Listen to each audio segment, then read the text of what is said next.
Salut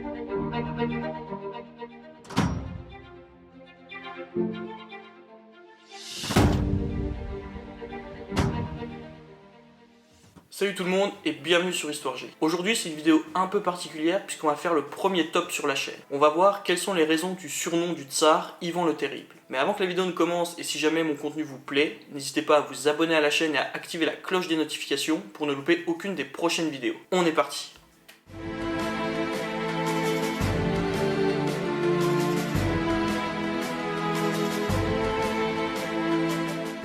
Considéré comme l'un des pères fondateurs de la Russie, Ivan le Terrible a marqué non seulement l'histoire de la Russie, mais surtout l'histoire du monde. De son vrai nom Ivan Vassilievitch, le tsar était réputé pour sa cruauté et surtout sa paranoïa extrême. Au nord-est de Moscou, le tsar avait installé plusieurs prisons dans sa résidence d'Alexandrova Sloboda. Dans ces prisons impériales dénuées de toute humanité, les bourreaux faisaient preuve d'imagination.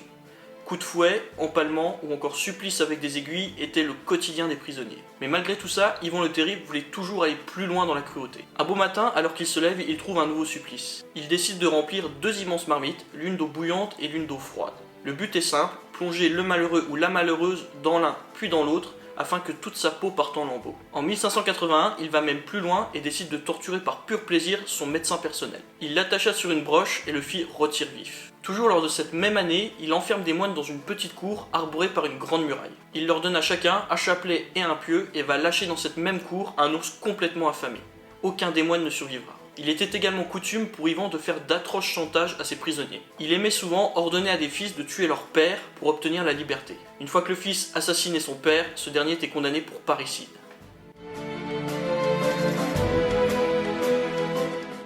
Les historiens expliquent en grande partie la cruauté d'Ivan dans son enfance. Son père décède lorsqu'il a 3 ans et à 8 ans, c'est au tour de sa mère. À partir de ce moment, Ivan est à la merci des boyards, ce sont les nobles russes, et de la haute société qui se disputent à l'époque très violemment le pouvoir. Dès son plus jeune âge, il est témoin d'actes de barbarie et d'une violence inouïe. Humilié et battu très souvent lors de sa jeunesse, il vit tous les jours avec la peur de mourir. Cette peur se transforme en un désir de haine envers les boyards et il passera tout son règne à les traquer jusqu'au dernier. Comme je vous l'ai dit, il est très paranoïaque et il utilisera cette paranoïa pour mettre à terme tous ses supplices. Des centaines de grands dignitaires seront victimes des excès de colère d'Ivan. Il n'hésitera pas à les décapiter, à les empaler ou à les forcer à s'exiler sur des terres bien plus lointaines et surtout beaucoup plus pauvres. Et le tsar va même plus loin puisqu'il fait même ordonner des massacres de masse. En 1570, Ivan le Terrible fait même massacrer la majeure partie des habitants de la ville de Novgorod la Grande à 600 km de Moscou. Pour quelle raison? Parce qu'il accusait les habitants de comploter avec le roi polonais de l'époque. Il n'y a pas vraiment de chiffres précis, mais on estime qu'entre 2500 et 12 000 personnes ont été massacrées ce jour-là. En 1565, le tsar va même s'accaparer des terres qui appartenaient jusque-là aux boyards. Il va forcer ces derniers à s'exiler sur des terres beaucoup plus lointaines et beaucoup plus pauvres. La même année, il mettra en place une milice qui fera trembler la Russie tout entière. Jusqu'en 1572 et la dissolution de cette milice, Ivan le Terrible va terroriser, va ruiner et va assiéger une bonne partie de la Russie en toute impunité. Il en profitera aussi pour mener de nombreuses exécutions une fois de plus au sein des boyards.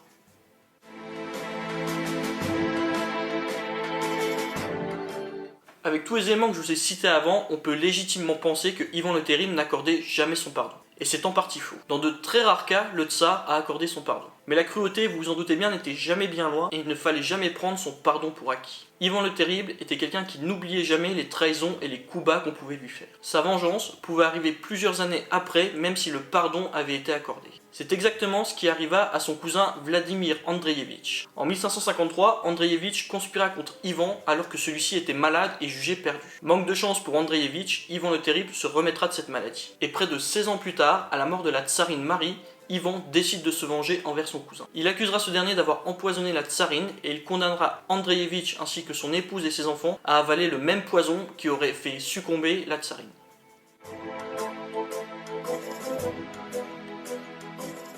Ivan le Terrible était connu pour avoir sur lui en permanence un long bâton de bois avec une pointe en fer. C'est avec ce bâton qu'il frappait quiconque se trouvait à sa portée lors de ses excès de colère. Parfois, il ne faisait que blesser la personne et il prenait alors un malin plaisir à regarder la victime se vider de son sang. Mais souvent, le coup était si violent que la victime mourait instantanément. En novembre 1581, une violente dispute éclate entre lui et son fils. Le motif de cette dispute reste flou, mais on estime que le fils du tsar n'aurait pas accepté que son père frappe sa femme en raison de sa tenue jugée indécente. Quoi qu'il en soit, durant cette dispute, Ivan frappe violemment le tsarevitch Tsarevitch qui s'effondre instantanément sur le sol. Touché à la tempe, le jeune homme alors âgé de 27 ans à l'époque se vide littéralement de son sang sur le sol. Mais selon les écrits de l'époque, il ne meurt pas tout de suite et il agonise pendant plusieurs jours. Son décès surviendra le 19 novembre 1581. Le geste est important puisque en tuant son fils, Ivan le Terrible assassine également le prétendant au trône de Russie. Ce sera donc son autre fils Fédor, jugé comme simple d'esprit à l'époque, qui prendra les rênes du pouvoir. Une page violente de l'histoire de Russie se tourne alors.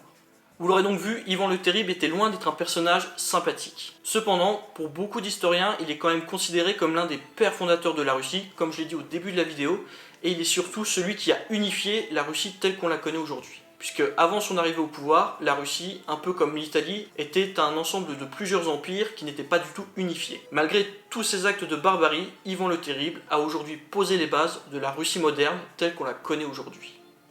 C'est la fin de cette vidéo, j'espère qu'elle vous aura plu.